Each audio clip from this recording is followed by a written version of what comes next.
Association of registered pharmacist Assam চমুকৈ আৰপাৰ বিৰুদ্ধে সংবাদমেল আছাম ৰেজিষ্টাৰ্ড ফাৰ্মাচিষ্ট ইউনিয়ন চমুকৈ আৰপুৰ সংবাদমেল সম্বোধন কৰে আৰপুৰ চেয়াৰমেন ডাক্তৰ কামাল হাছানে। আৰপাৰ মুখ্য উপদেষ্টা ছফিউৰ ৰহমানে জখলাবন্ধাত 3খনকৈ ফাৰ্মাচী খুলি ঔষধৰ ক'লা বজাৰ চলাই থকাৰ অভিযোগ আৰপুৰ চেয়াৰমেন ডাক্তৰ কামাল হাছানৰ। পাবত গজা ফাৰ্মাচিষ্ট সন্থা খুলি ফাৰ্মাচী উত্তীৰ্ণ ছাত্ৰসকলক ভুৱা দিয়াৰ অভিযোগ ছফিউৰ ৰহমানৰ বিৰুদ্ধে আৰপুৰ চেয়াৰমেনৰ।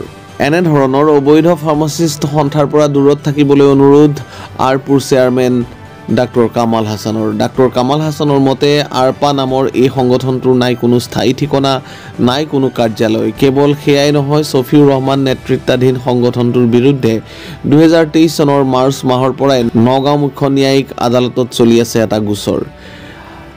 কিছুদিন পূৰ্বে ফেচবুকত আপত্তিজনক পোষ্ট কৰি ৰাজহুৱা ক্ষমা খুজিবলৈ বাধ্য হৈছিল এইজন নপতা ফুকন ফাৰ্মাচিষ্ট ছফিউৰ ৰহমান খানে। এই সকলো অভিযোগ আৰপুৰ চেয়াৰমেন ডাক্তৰ কামাল হাছানৰ।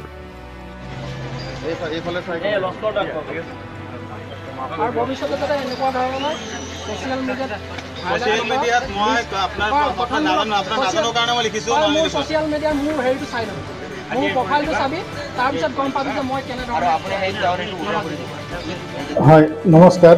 মই ডাক্তৰ কে হাছান, আছাম ৰেজিষ্টাৰ্ড ফাৰ্মাচিষ্ট ইউনিয়নৰ চেয়াৰমেন। আজি সংবাদমেল মাতাৰ বিশেষ এটা উদ্দেশ্য আছে। উদ্দেশ্যটো এনেকুৱা, আমাৰ জখলাবন্ধাত এজন স্বয়ম্ভু চিকিৎসক আৰু লগতে ফাৰ্মাচিষ্টো হয়।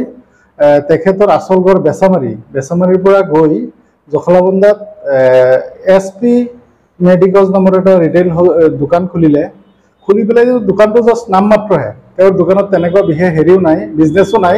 কিন্তু জখলাবন্ধাত গৈ বেচামাৰীৰ পৰা গৈ জখলাবন্ধাৰ নিচিনা জেগাত গৈ তেওঁ SP medicals retail pharmacy, SP drug distributor wholesaler আৰু নতুনকৈ আৰু এটা খুলিছে SP ফাৰ্মা। এইটো তেওঁৰ ঘৰৰ সন্মুখত, ৰুৰাল এৰিয়া গাঁও জেগাত। তেওঁ এই হোলচেলবিলাকৰ পৰা মেডিচিন ক'ত ছাপ্লাই কৰে গোটেইখিনি ৰহস্যৰ আৱৰ্তত। গতিকে মই আপোনালোকৰ সংবাদ মাধ্যমৰ যোগেদি নগাঁও জিলা প্ৰশাসন, লগতে আমাৰ ADC health, joint director health services, drugs inspector, Kaliabor জিলা প্ৰশাসন অনুৰোধ জনাম যাতে এই তেখেতৰ এই গোটেইখিনি বস্তু ইয়াত তেওঁ কিবা ভেজাল দৰৱ বিক্ৰী কৰি আছে নেকি, বা এই হোলচেলবিলাকৰ থ্ৰুদি কিবা অন্য মানে ৰাইজৰ ক্ষতি হোৱা দৰৱবিলাক ছাপ্লাই কৰি আছে নেকি ক'ৰবাত, গোটেইখিনি চালি জাৰি তদন্ত কৰি চাব লাগে। আৰু তেখেতক এটা সংগঠনৰ জন্ম দিছে, সংগঠনৰ নাম association of registered pharmacist Assam, চমুকৈ আৰপা। এইটো তেখেতৰ এইটো হেৰিৰ এছ'চিয়েশ্যনৰ অফিচ আমাৰ নগাঁও খ্ৰীষ্টানপট্টিত দেখাইছে। এই এছ'চিয়েশ্যনৰ নগাঁৱত কোনো তেনেকুৱা কাৰ্যালয় নাই, কিয়নো তেওঁলোকৰ ওপৰত কেইবাটাও নটিচ পঠাইছিল কোৰ্টৰ ফালৰ পৰা। গোটেইকেইটা নটিচ ৰিটাৰ্ণ হৈছে, তাৰমানে তাত কাৰ্যালয় নাই। আৰু এটা ভুৱা ৱেবছাইট খুলি আৰু ইতিমধ্যে তেওঁলোকে নগাঁও জিলা আয়ুক্তৰ কাৰ্যালয়ত কিছুমান ভুৱা অডিট ৰিপৰ্ট, এনুৱেল ৰিপৰ্টো জমা দিছে আৰু যথেষ্ট বিসংগতি আছে তাত। সেই সন্দৰ্ভতে আমি অভিযোগ দাখিল কৰিছোঁ, গোটেইখিনি তদন্তৰ আওতাত আছে। আৰু এই গোটেইখিনি সামৰি পেলাই 2023 চনত এটা গোচৰ দিছিলোঁ নগাঁও সদৰ থানাত। সেই গোচৰটো বৰ্তমান নগাঁও CGM আদালতত বিচাৰাধীন হৈ আছে। আৰু অহা 25 জুন তাৰিখে তেখেত আৰু তেখেতৰ লগত থকা কিছুমান সতীৰ্থই নগাঁও আদালতত হাজিৰ হ'ব লাগিব। সংগঠনৰ নাম লৈ তেওঁলোকে আৰু কেনেধৰণৰ ক্ষতিকাৰক কাম কৰিছে, যিটো কাৰণে আপোনাৰ ভৱিষ্যত উঠি অহা প্ৰজন্ম বা ফাৰ্মাচিষ্ট সমাজৰ কাৰণে যথেষ্ট ক্ষতি হৈ আছে। চাওক, ফাৰ্মাচিষ্ট এছ'চিয়েশ্যন খোলা হয় ফাৰ্মাচিষ্টৰ উন্নয়নৰ হকে কাম কৰিবৰ কাৰণে, কিন্তু তেখেতসকলৰ এছ'চিয়েশ্যনটোৰ উদ্দেশ্য কি? এই কিছুদিন আগতে, আজি 1 বছৰমানত এটা মেডিচিন কোম্পানী খুলিলে, মানে মেডিয়াৰপা বুলি। সেই কোম্পানীৰ পৰা ফাৰ্মাচিষ্টবিলাকে মেডিচিন পাৰ্চেছ কৰিব লাগে।